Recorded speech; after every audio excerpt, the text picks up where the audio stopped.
کہ اہل بیت اطہار کی مودت اور محبت کیوں ضروری ہے، اور اہل بیت اطہار کی مودت کا اجر کیا ہے، اور اہل بیت اطہار سے اگر بغض رکھے تو اس کی سزا کیا ہے، اور یہ جنت اور دوزخ اللہ رب العزت نے کیوں تخلیق کی ہے، اس کا سبب کیا ہے۔ اہل بیت اطہار کے ساتھ محبت اور مودت کا اجر جنت ہے،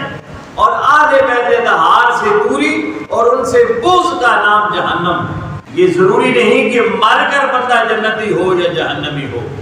بندہ زندہ بھی ہو تو جنتی بھی ہوتا ہے، جہنمی بھی ہوتا ہے۔ وہ کیسے ہوتا ہے؟ اگر اہل بیت اطہار کے ساتھ تعلق ہے محبت کا اور غلامی کا اور خلوص کا تعلق ہے، دل کا اور روح کا تعلق ہے، تو بندہ بھلے ٹوٹی ہوئی چارپائی پر لیٹا ہوا ہو، پتھر کا سرہانہ لے کر لیٹا ہو، وہ جنت میں ہوتا ہے۔ اور اگر اہل بیت اطہار کے ساتھ تعلق نہیں، محبت اور مودت کا، بغض ہے اور عناد ہے اور عداوت ہے، تو بڑے بینک بیلنس ہو، بڑی لگژری گاڑیاں ہوں اور محلات ہوں اور انٹرنیشنل لیول کے گدے اور تکیے بچھے ہوں، تو بے شک ظاہر کی زندگی کتنی سہولتوں سے بھرپور کیوں نہ ہو، وہ جہنم میں ہوتا ہے۔ تو اہل بیت اطہار کی مودت